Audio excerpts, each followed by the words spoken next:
Hello, and welcome to the Sheriff's Roundup. I'm Santa Barbara County Sheriff Bill Brown.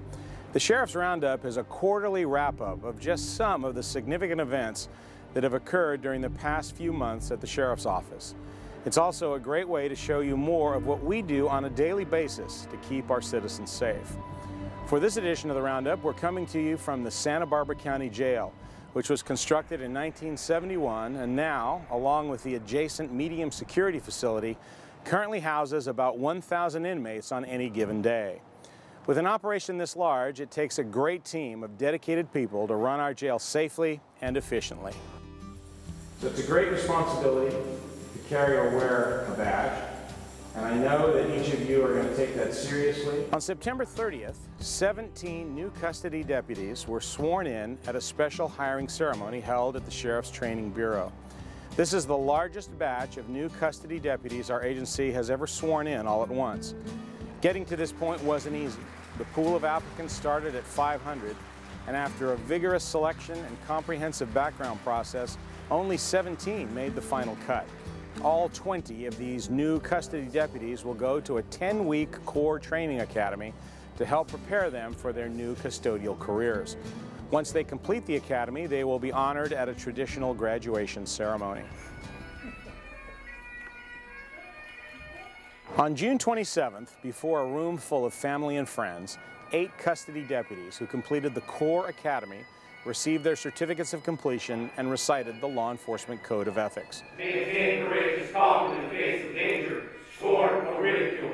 Develop self-restraint and be constantly mindful of the welfare of others. It was a proud moment for these graduates who endured 430 hours of training, which involved many physical, mental, and academic challenges. The graduating class included Jesus Gutierrez, Sergio Lizarraga, Shane Moore, Christopher Morales, Daniel Plotnick, Anthony Ramirez, Bernard Redding, and Andres Rubalcava. Congratulations to all of our graduates and new custody deputy hires. There's no doubt that it takes a special type of person to work in a custody environment, and finding the most qualified people is no easy task. We owe a debt of gratitude to our Human Resources Department for not only finding our custody deputies, but also walking them through the detailed and extensive hiring process from beginning to completion. I don't think I've seen, and historically we've seen, human resources investigators work this hard, this fast, but still maintain the same quality and integrity of the applicants that we've seen hiring 20-some-odd custody deputies. It is a physically demanding job, and we hope we have enough steps in the process, steps along the way, to ensure that we get the best of the best, that those that are physically capable and emotionally capable of handling the things that are going to be coming their way in a very short period of time. And there's going to be high expectations of them to be able to get through the academy, and we've tried to plant that seed to get ready for what's coming their way, because we want them to have that team mentality for the rest of their career. Everybody from the AOP staff and the sergeant and the background investigators all are working to accomplish the same goal, and that's to hire the best quality employees we can for the Sheriff's Office. Even with these new hires, we still have vacancies to fill at our current jail facility, and we're looking ahead to staff the new North County Jail, which is in the design phase and slated to open its doors in 2018. In order to staff that facility when it opens, we will begin hiring additional staff several years earlier. Custody deputies play a vital role in keeping our community safe and our jail secure. If you would like to be a part of this important team, visit our website at www.sbsheriff.org. One thing you can be sure of with a career as a custody deputy is that you never stop learning something new. In this episode of the Training Quarter, Lieutenant Brian Olmsted takes us to custody deputy semi-annual training for a driving lesson.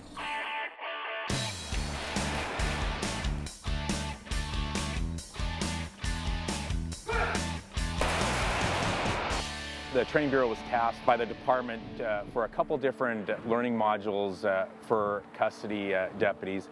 Custody deputies routinely drive department vehicles, black and whites or marked vehicles, to and from the hospital, to and from court, transporting inmates back and forth.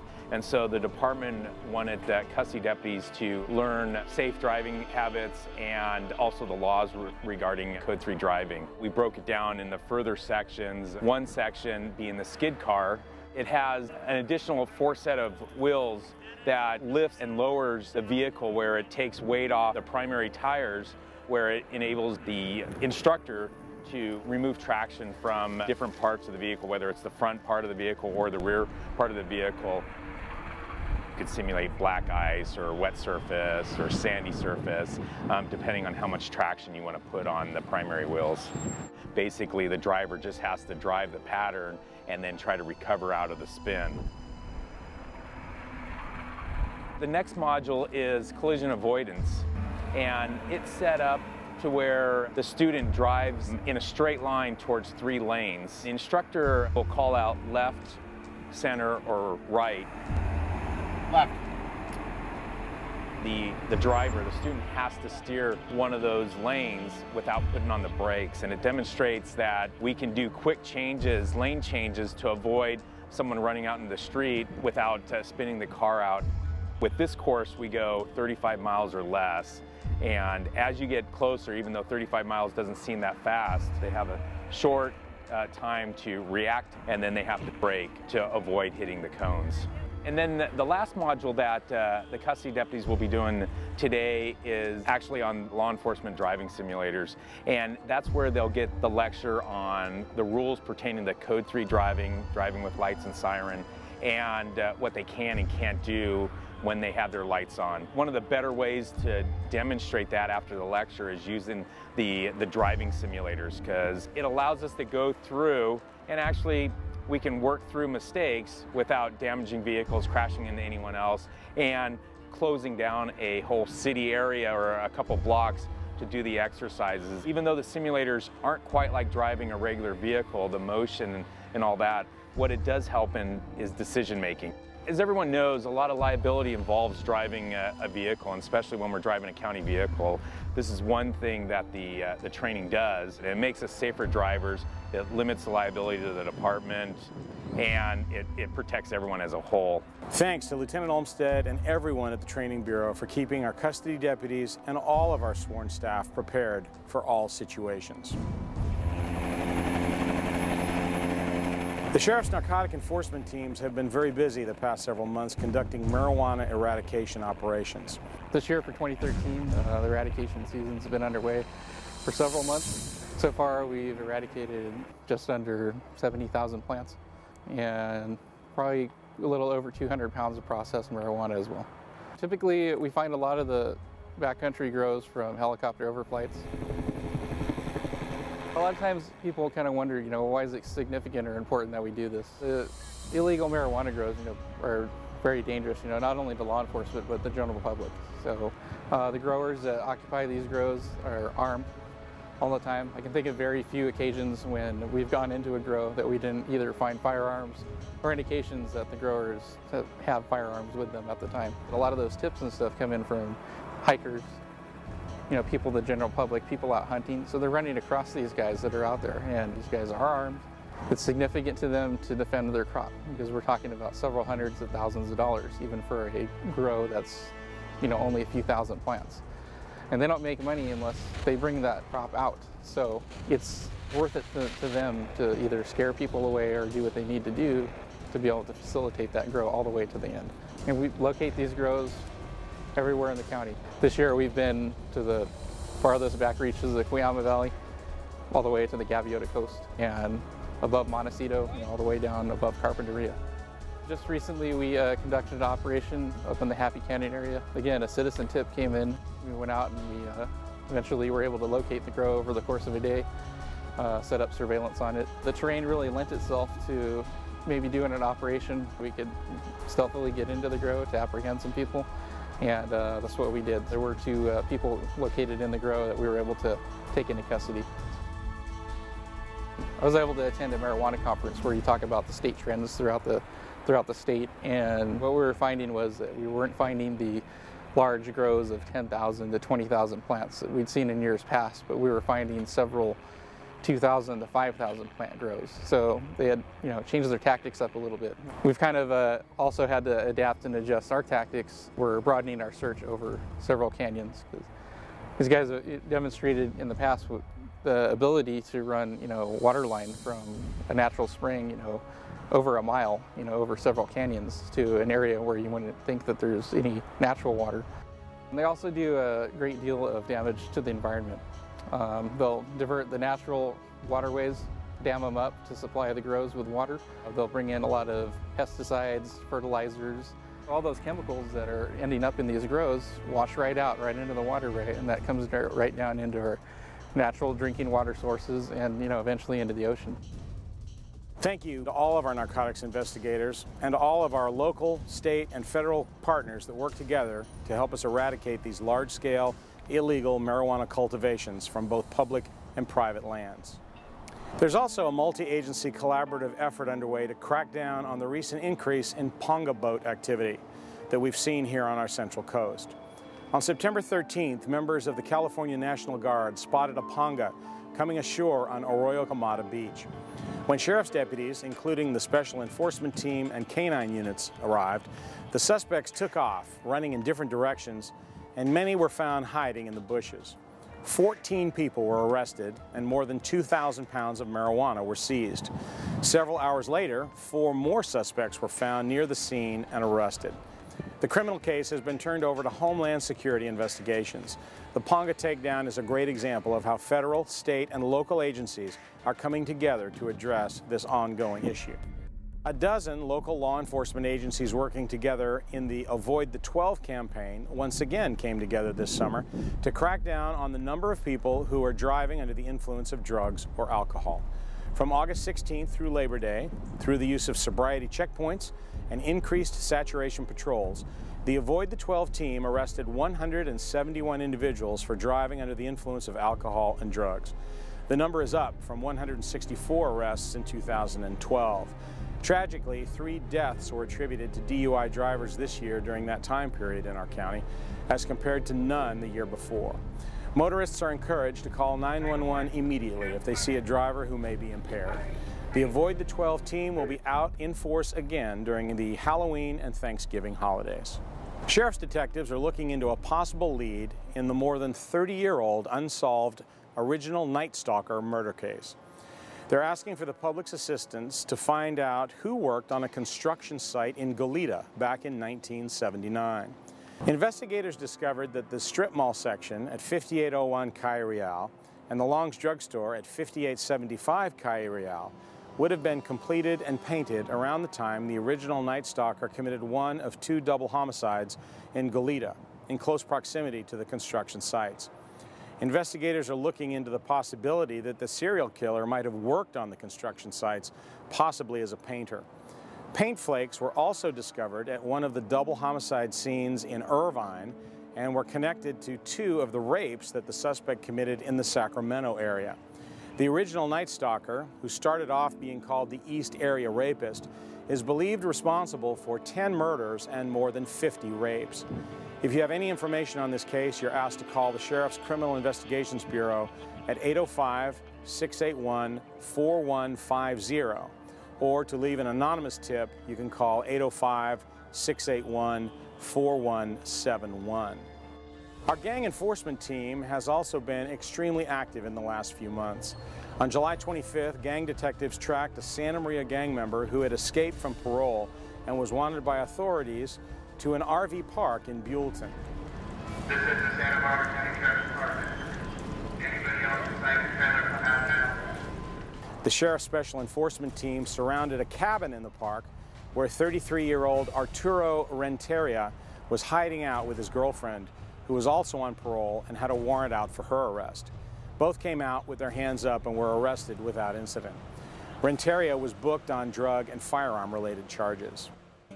A key to keeping those released from prison from committing more crimes is to give them life skills that will prepare them for re-entry into society. Santa Barbara County is fortunate to have 2 day reporting centers managed by the Sheriff's Office under a grant from the state. One is in Santa Maria and the other in Santa Barbara, where parolees receive an array of services designed specifically to help them reduce their risk factors. In August, graduation ceremonies were held at both facilities for those who completed the program. The Sheriff's Office, along with Community Solutions Incorporated, opened the day reporting centers 2 years ago, and since then about 900 parolees have participated. In just a few years, the Santa Barbara County Reentry Project has helped to reduce recidivism rates in this region by a whopping 37%. One of the individuals who played a key role in starting the day reporting centers received an award from Attorney General Kamala Harris at the Regional Law Enforcement Zone meeting held in Santa Barbara on September 24th. Rick Roney was recognized for the outstanding work that he's done to reduce the recidivism rate in Santa Barbara County. Once a year, the Attorney General, who is the top law enforcement official for the most populous state in the nation, hands out a select few awards for each county. U.S. Air Force Airman Dave Russell received an award for assisting the Sheriff's Office at a homicide scene in Orcutt in September of 2012. Russell managed to get the suspect's license plate number, which helped lead to his capture. He also provided first aid to 2 shooting victims until paramedics arrived, one of whom survived thanks to his efforts. Thank you very much. It's an honor. 5 sheriff's deputies also received Attorney General awards, including Senior Deputy Chris Gottschall, who was previously honored with the prestigious H. Thomas Geary Award for Valor in May. Senior Deputy Gottschall responded alone to a shots-fired call in October of 2012. He confronted and shot an armed suspect who brandished a loaded handgun, potentially saving many lives. Custody Sergeant Timothy Morgan, who's assigned to the Transportation Unit, received an Attorney General's Award for the courage he displayed during a vicious attack by an inmate armed with a homemade stabbing instrument in October of 2011. Custody Sergeant Morgan secured the inmate, but not before sustaining lacerations and puncture wounds to his face. He was treated at a local hospital and immediately that same day went back to work to finish out the day. He demonstrated that he is in control and will not be deterred, and that he's 100% good to go. Thank you for your leadership, thank you for your courage, and thank you for all that you do. Deputy Julio Gutierrez, along with former UCSB Police Corporal Kevin Kilgore, received Attorney General's awards for rescuing a woman who was drowning at Goleta Beach in March of 2013 and applying life-saving measures until paramedics arrived. Following the Attorney General's awards, the Sheriff's Office held its own annual Department Awards ceremony. Attorney General Award recipient Senior Deputy Gottschall received the rarely awarded Santa Barbara Sheriff's Office Medal of Valor, as well as a standing ovation from his peers. Deputy Gutierrez and Custody Sergeant Morgan received meritorious service awards. Sheriff's Sergeants Mark Hamill and Rob Wilkinson also received meritorious service awards for their actions in an officer-involved shooting case in Santa Maria in April of 2011. I humbly accept this and appreciate it very much. And I didn't do anything that nobody else wearing my badge would have done. Thank you. Sheriff Sergeants Stephen Hershey and Greg Saunders were recognized with meritorious awards for the investigative work that they did and coordinated on several complicated officer-involved shooting cases that occurred in 2012. Custody Deputy Christina Acedo was honored with a Department Meritorious Service Award for applying life-saving measures on 2 different occasions to inmates who were found not breathing in their cells. Both inmates survived, and Custody Deputy Acedo is credited for helping save their lives. United States Air Force Airman David Russell, who had earlier received the Attorney General's Award, also received the Sheriff's Office Exceptional Citizen Award, as did Sheriff's Benevolent Posse President John Wilczak, who was honored for his fundraising and support efforts to help purchase items for the Sheriff's Office beyond what is possible with the traditional budget, and also to help keep the drug abuse resistance education program going at local schools.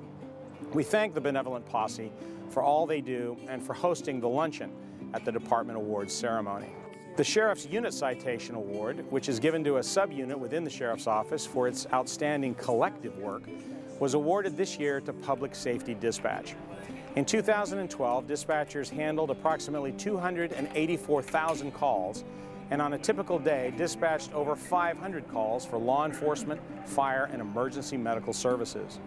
In 2012, 8 lives were saved as a result of emergency medical dispatch procedures, and the dispatch center's overall compliance scores exceeded national standards. We also recently hired 5 new dispatchers that are now part of our communications center.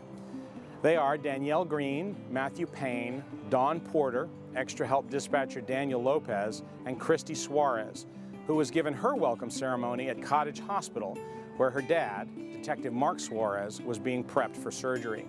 We're happy to report that Detective Suarez is now back at work and doing very well.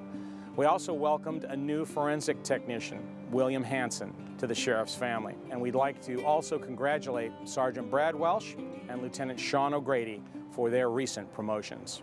Another congratulations goes out to a Sheriff's Office employee who really is at the front lines of what we do.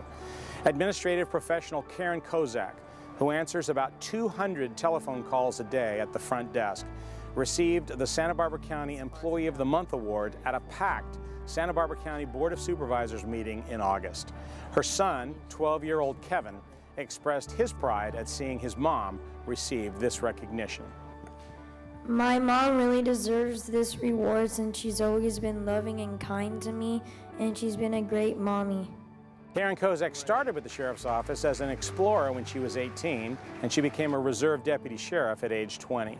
Thanks, Karen, for your dedication and outstanding representation of the Sheriff's Office. Congratulations also to the Sheriff's Criminal Investigative Team for receiving a Shining Star Award from the Santa Barbara Rape Crisis Center for their work in helping sexual assault victims. And also to everyone in patrol and throughout the department for an award from the Kiwanis Club of Santa Barbara, who recognized the Sheriff's Office for the partnership we have with Teen Court. Our Sheriff's Explorers competed in Paso Robles in September and took home 4 trophies, including first place overall in vehicle searches. Becoming a law enforcement explorer is a challenging and rewarding endeavor. As Deputy Dave Robertson shows us, 41 cadets representing 6 different local law enforcement agencies recently worked very hard to make it to graduation day. During the course of the academy, we've had a lot of classroom instruction. The various agencies have provided instructors to come on teach on various topics, but they've had a lot of physical, a lot of stressful periods imposed by the staff. Staff that's also representative of all of the agencies that are involved. They come out, acted as TAC officers from day one. 1, 2, 3. Thank you, sir. 1, 2, 3. Thank you, sir. 1, 2, 3. Thank you, sir. When they haven't let up, we've kept them under the same disciplinary standards throughout the 2 weeks. Graduation is extremely important to them. They made it. Not everyone can say that, but they made it. They've endured the physical and stressful environment that we've imposed on them day after day. What's the command, sir? Gosh, you're the class sergeant. I'm just a sheriff sergeant. Just right, just! That's a good start. And all the homework that we've thrown at them every evening. They've known nothing but this life for the past 2 weeks. They're going to head back to their agencies with the training and the discipline that has been imposed on them here. I think for some of them, Monday morning, though, they're going to wake up and they're going to be concerned that no one's in their face yelling at them. They all are motivated today to walk across that stage, but I think they're all also going to miss one another, and they may even miss a few of our staff members. Thanks to Deputy Robertson, Sergeant John McCammon, and everyone involved in this important program. We hope to see some of these explorers on the team as deputy sheriffs or custody deputies in the future. A great way for the public to meet some of the members who make up our team is at the Coffee with a Cop events held routinely in Carpinteria and in Goleta. Recently, deputies who patrol the Goleta area met with citizens at the McDonald's on Fairview. At Crush Cakes Cafe in Carpinteria, residents came out to meet their new Chief of Police Services, Lieutenant Brad McVeigh. Today's Coffee with a Cop here at Crush Cakes is another opportunity for us to maintain an ongoing event where we have some community outreach and some community connection to see what's of interest to our local area and our local citizenry. It's a tremendous opportunity for law enforcement to have a casual interaction with the public. We don't have any agenda, no presentation. It's just whoever wants to come and talk to us about anything that might be on their mind. And it's a rare opportunity for us as well because we have a chance to actually come in and just deal with any issues that aren't of immediate concern. Thanks to Lieutenant McVeigh for participating in this great community outreach gathering. To find out when we're holding other Coffee with a Cop events and other updates from the Sheriff's Office, go to our website and sign up for Nixle alerts. Our website is www.sbsheriff.org. You can also like us on Facebook and follow us on Twitter. Another great event which gave deputies a chance to have positive interaction with the public, in this case elementary school students, was at the Fun in the Sun Lunch Bunch event held at Cleveland Elementary School in Santa Barbara. The program, which is organized by United Way of Santa Barbara County, is a way for low-income and often academically at-risk children to spend time with positive role models in their community. Sheriff's deputies ate lunch with the kids and joined in on a game of soccer and tetherball before showing them some of the tools they use to do their jobs. Event organizers said having the deputies there meant a lot to the kids and to the program. These are our students who are most academically and socially at risk, and when adults come out, just like the sheriffs are here today, our students, because it's a small group and it's not the entire school, they feel more comfortable. They get to see law enforcement in a different light. They get to see law enforcement having fun, sharing, being a part of the community, being a part of their lives, and then also there's the other part, which is just interfacing with an adult. These kids come from neighborhoods and families that typically don't have any interaction beyond their little neighborhood. So in the case of sheriff and police, it's usually almost negative if they ever see it in their neighborhood. So this is a way to break down some of those stereotypes on all sides, so the parents as well as the children begin to understand that they're part of a whole community. So we're going to see improvement with these kids academically. We're going to see it in their interactions with teachers, with authority figures of all kinds, and with their own families. Thank you to Commander Eric Koopmans for helping to organize this event, and to all the deputies who participated. And our final story for this roundup is dedicated to a four-legged friend who's finally able to kick up his paws and enjoy his golden years. After 81 searches, which included more than 500 hours of work, Blaze, our mission-ready certified sheriff search and rescue dog, is officially retired. The 12-year-old border collie was the top dog at his retirement party in Goleta in August. Santa Barbara County Supervisor Janet Wolf presented Blaze with a certificate of recognition for his years of service to Santa Barbara County. Blaze started training as a search and rescue dog when he was just 12 weeks old with his handler, search and rescue volunteer, and Santa Barbara Police Sergeant Juanita Smith. The two have gone on countless adventures over the years, which have included rappelling out of helicopters and down cliffs. Sergeant Smith says Blaze is adjusting to life as a regular dog, where he can now play ball every day without having to work for it. Well, that's going to do it for this Sheriff's Roundup. Thanks for watching, and thanks for supporting us as we protect your safety.